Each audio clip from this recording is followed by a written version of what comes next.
Uang pajak itu didapat dari rakyat Indonesia.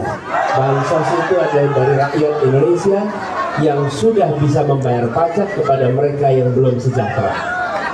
Jangan pernah bansos itu diklaim sebagai bantuan pribadi, karena itu bukan uang pribadi. Itu adalah uang rakyat yang dititipkan. Bayangkan kalau kita semua nih menitipkan uang lewat Bung Ibrahim, lalu Bung Ibrahim membagikan uang itu kepada orang-orang, sambil Bung Ibrahim bilang, ini dari saya ya, ini dari saya ya. Kira-kira etis tidak? Tidak etis, tidak etis, dan itu salah.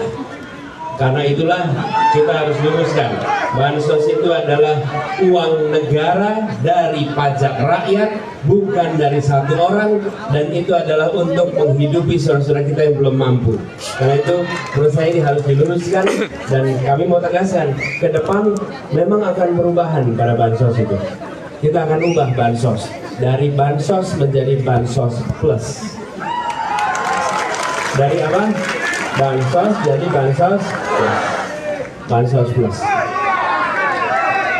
Ditambahkan kemudian ada pembekalan supaya punya pelatihan, dan ada fasilitas-fasilitas untuk bisa dimanfaatkan bagi kegiatan-kegiatan penunjang lainnya. Gitu kira-kira ya. Oke, siap. Pas waktunya untuk menjawab. Oke, jadi Pak Anies ini bisa menjawab pertanyaan dengan durasi yang ditentukan. Dan terbukti dari debat-debat yang sudah dilewati oleh beliau tepat waktu dari sisi pas waktunya. Oke, kita lanjutkan ke pertanyaan selanjutnya. Pak Anies, Pak Presiden pernah bilang kalau pertahanan itu bukan cuma mengurusi alutsista, tapi juga ketahanan pangan. Dan ini tadi sudah Pak Anies singgung sedikit. Makanya proyek food estate ini dikelola oleh kementerian, salah satu kementerian. Dan menurut Pak Anies, pengelolaan saat ini kira-kira udah tepat belum untuk food estate? Waktu 2 menit. Ya, kalau itu bagian dari pertahanan, barangkali harusnya bicaranya kebutuhan pokok kita. Tapi food estate yang dikerjakan di Kalimantan itu malah nanamnya singkong. Dan itu gagal pula. Pembunuh jagung. Jadi sebenarnya yang makanya kenapa kami bilang kami tidak mau mendorong kegiatan food estate seperti itu. Karena itu uang negara dititipkan pada korporasi. Menurut saya anggaran yang sama akan jauh lebih optimal diberikan kepada para petani-petani untuk mereka bisa dapat pupuk yang harganya murah, pupuk yang terjangkau, irigasi yang diperbaiki, tata niaga yang diperbaiki, sehingga ketahanan pangan itu terjadi karena rakyatnya memiliki kemampuan untuk melakukan produksi pangan, bukan sekedar menugaskan kepada sebuah kementerian dan kemudian korporasi-korporasi yang terlibat di situ.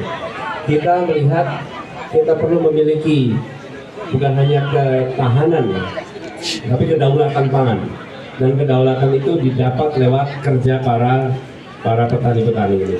Jadi saya ingin garis bawahi di sini, orientasinya bukan semata-mata mengisi kebutuhan pangan kita, tapi juga memastikan bahwa jutaan orang yang bekerja di sektor pertanian yang berjasa selama sepanjang hidup bangsa ini, jangan mereka diterlantarkan dengan kita memindahkan prioritas kepada food estate, kembalikan kepada para petani. Itulah sebabnya kami melihat penting untuk mendorong petani, bukan pada food estate. Siap, terima kasih. Apalagi food estate-nya singkong. Betul. Jadi harapannya paradigma itu ya Pak Anies yang ingin diubah ya, dari food estate menjadi contract farming, dan semua akan mengikuti proses dialog publik itu. Selanjutnya Pak Anies, pertanyaan yang ketiga di segmen kedua. Wakil Presiden Ma'ruf Amin membuat pernyataan bahwa Wakil Presiden selanjutnya bukan jadi ban serep dan jangan rasa presiden. Gimana respon apa Anies mengenai hal itu? Waktu 2 menit untuk menjawab dari sebelah sudut kanan. Durasi. Ini maksudnya apa ini? Mau diulangi Pak Anies? Gini, ini kebetulan tadi di perjalanan saya juga baca buku itu. Gerakan Koperasi dan Perekonomian Rakyat oleh siapa? Bung Hatta. Apa yang menarik Bung Hatta? Bung Hatta ini kembali dari sekolah di luar negeri kalau nggak salah tahun 32. Ketika pulang di sini dia bawa berkoli-koli buku Dan dia pulang sebagai anak muda yang sangat kompeten, anak muda yang memiliki idealisme, punya wawasan, punya semangat juang, sehingga ketika kemudian Bung Hatta dan Bung Karno dipercayai menjadi pasangan presiden dan wakil presiden, maka seluruh bangsa Indonesia menengok kepada mereka berdua dengan kepala tegak. Dua-duanya orang-orang yang patut kita banggakan. Dua-duanya orang yang saling mengisi, setara, pengalamannya setara, wawasannya, idealismenya, dan teruji. Bung Hatta itu doktorandus di saat 95% penduduk buta huruf. Apa susahnya bagi dia untuk bekerja pada perusahaan Belanda? Dia kaya raya kalau dia mau kerja pada perusahaan Belanda, dan dia tidak memilih itu. Dia memilih untuk berjuang bagi kemerdekaan. Jadi saya berikan contoh, dan contoh kedua misalnya hari ini kita punya mantan wakil presiden Yusuf Kalla yang kebetulan asisten dosennya Bung Hatta. Ketika Bung Hatta menjadi dosen di Unhas, asistennya itu namanya Yusuf Kalla. Dan Yusuf Kalla ketika jadi wapres, dia menjadi wapres yang betul-betul setara dengan presiden. Dia betul bisa melakukan begitu banyak hal, lebih cepat lebih baik. Ingat gak prinsip itu? Kemudian dia bisa membantu dalam pengelolaan ekonomi, dalam perdamaian. Jadi pasangan itu setara. Jadi kami meyakini itu. Karenanya saya bersyukur sekali berpasangan dengan Gus Muhaimin Iskandar, seorang yang punya rekam jejak perjuangan sejak masa muda, aktivis sejak zaman mahasiswa, kemudian menjadi ketua umum PMII, lalu aktif di dalam proses politik, memimpin partai politik. Jadi bukan seseorang yang karbitan, bukan seorang yang mendadak jadi sama sekali tidak. Tidak.